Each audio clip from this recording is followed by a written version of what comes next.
First of all, let me start with the process.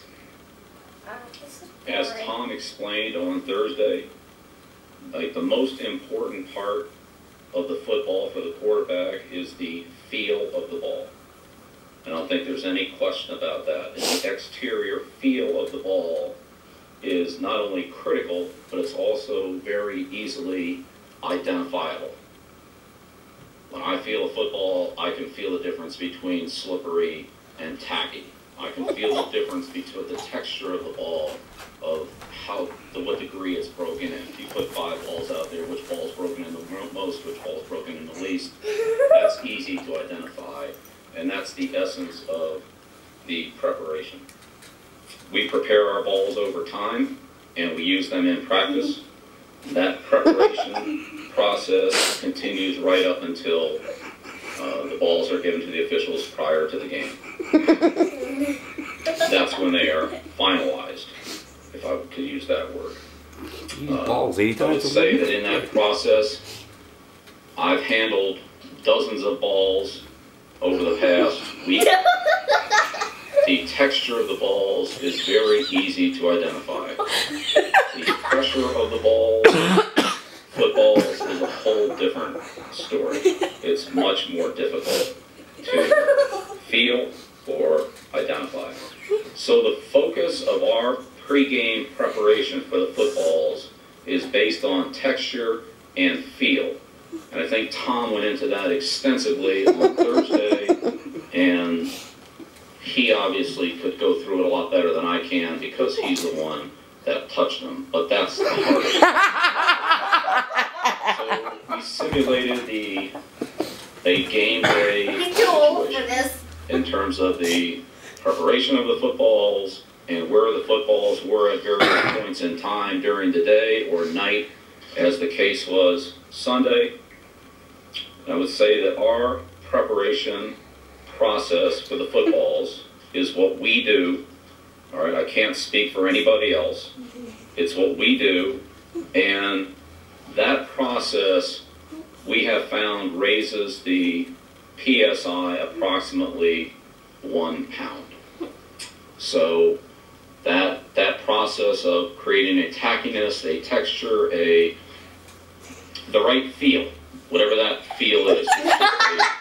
It's a sensation for the quarterback. What's the right feel? Sensation. Elevates the PSI approximately textured for his pleasure. On what our study showed, which was multiple balls, multiple examples in the process, as we would do for a game. It's not one football.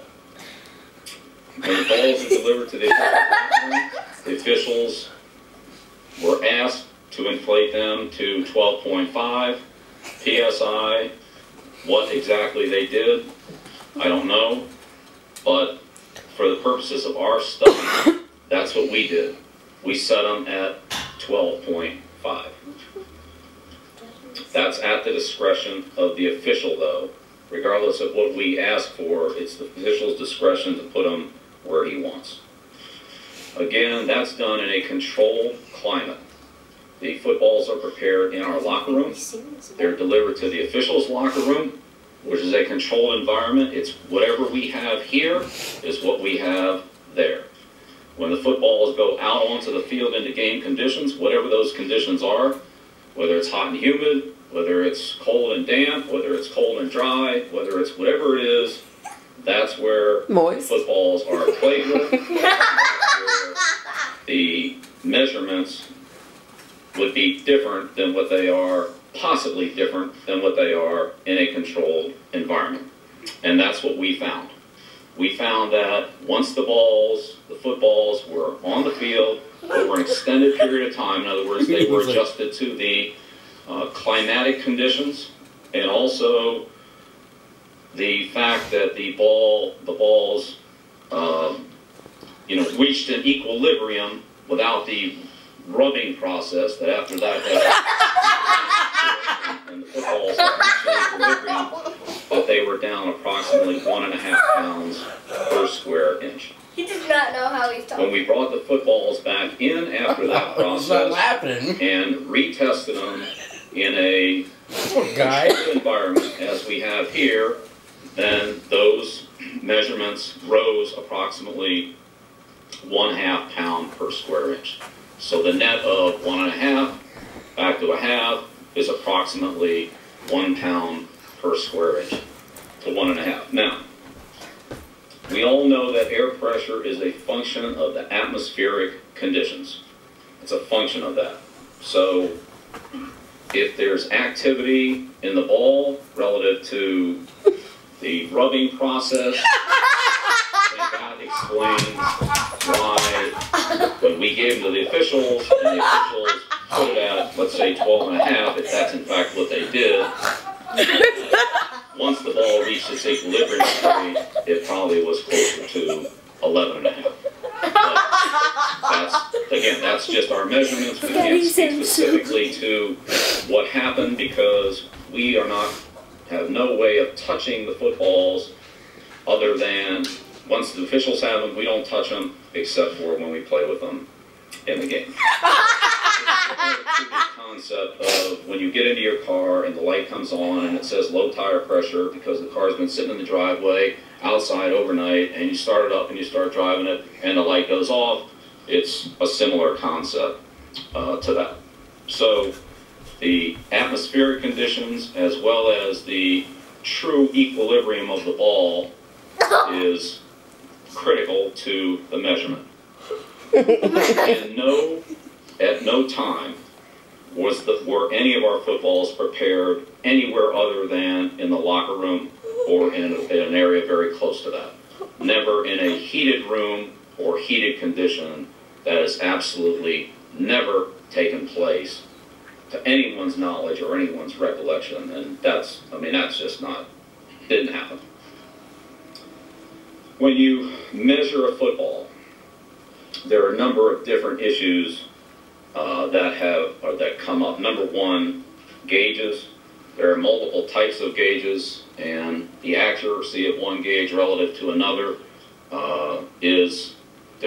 there's variance there. We're talking about air pressure, all right? So there's some variance there. Clearly, all footballs are different. So footballs that come out of a similar pack, a similar box, a similar preparation, each ball has its own unique individual characteristics because it's not a man-made piece of equipment. It's a bladder, it's stitching, it's laces, and each one has its own unique characteristics. So whatever you do with that football, if you do the same thing with another one, it might be close, but there's a variance between each individual football. Footballs don't get measured during the game. We have no way of knowing until we went through this exercise that this is really taking place. So when we hand the balls to the officials put them at whatever they put them at, but let's just say it's 12.5. That's where they put them. And the air pressure at that point, from then on until the end of the game, we have no knowledge of. And honestly, it's never been a concern. So what is a concern is the texture of the footballs, and again, that's the point that Tom hit on hard. We had our quarterbacks look at a number of footballs, and they were unable to differentiate a 1 pound per square inch difference in those footballs. They were unable to do it. On a 2 pound differential, there was some degree of differentiation, but certainly not a consistent one. A couple ones they could pick out, but they were also wrong in some of the other ones that they had. So you're welcome to do that yourself. Last week, I can't tell the difference if there's a 1 pound difference or half a pound difference in any of the footballs. Again, anyone who has seen us practice knows that we make it harder, not easier, to handle the ball.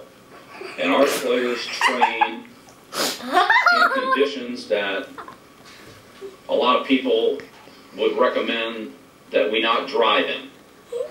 That's what they do. They're a physically and mentally tough team that works hard, that trains hard, that prepares hard, and have met every challenge that I put in front of them. And I know that because I work them every day. This team was the best team in the AFC in the regular season. We won 2 games in the playoffs against 2 good football teams. Best team in the postseason. And that's what this team is. And I know that because I've been with them every day. And I'm proud of this team. So I just want to share with you what I've learned over the past week. I'm embarrassed to talk about the amount of time that I've put into this relative to the other important challenge in front of us. I'm not a scientist. I'm not an expert in footballs. I'm not an expert in football measurements. I'm just telling you what I know. I would not say that I'm Mona Lisa Vito of the football world, as she was in the car expertise area. All right? And at no time was there any intent whatsoever to try to compromise the integrity of the game or to gain an advantage. Quite the opposite. We feel like we followed the rules of the game to the letter in our preparations, in our procedures, all right, and in the way that we handle every game that we competitively played as it relates to this matter. All right? We try to do everything right. We err on the side of caution. It's been that way now for many years. Anything that's close, we stay as far away from the line as we can. And in this case, I can say that we are, as far as I know and everything that I can do, we did everything as right as we could do it. And we welcome the league's investigation into this matter. I think there are a number of things that need to be looked into on a number of levels, but that's not for this conversation. I'm sure it'll be taken up at another point in time. And this is the end of this subject for me for a long time. Okay? We have a huge game, a huge challenge for our football team, and that's where that focus is going to go. I've spent more than enough time on this, and I'm happy to share this information with you to try to tell you some of the things that I have learned over the last week, which I've learned way more than I ever thought I would learn. The process, the whole thing is much more complex, and I mean, there are a lot of variables that I was unaware of. It sounds simple, and I'm not trying to say that, you know, we're trying to land the moon guy on the moon, but there's a lot of things here that are a little hard to get a handle on. And again, there's a variance in so many of these things. Okay. All right, so I'll take a couple questions and then I'm moving on. In no time was the ball ever put in any type of a heated environment. All right. We rub it to get the ball to the proper texture. Yes, I mean, I don't know what's vigorous, what isn't vigorous. I mean, we're not polishing fine shine. What is this, vigor? Trying to get a football to the proper texture the quarterback wants it to grip it. Does that stimulate something inside the ball to raise the PSI? I would say yes, it does.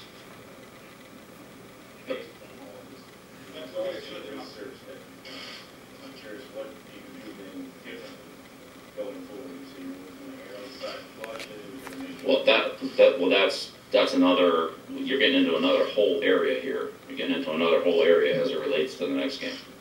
Yep. That's exactly right.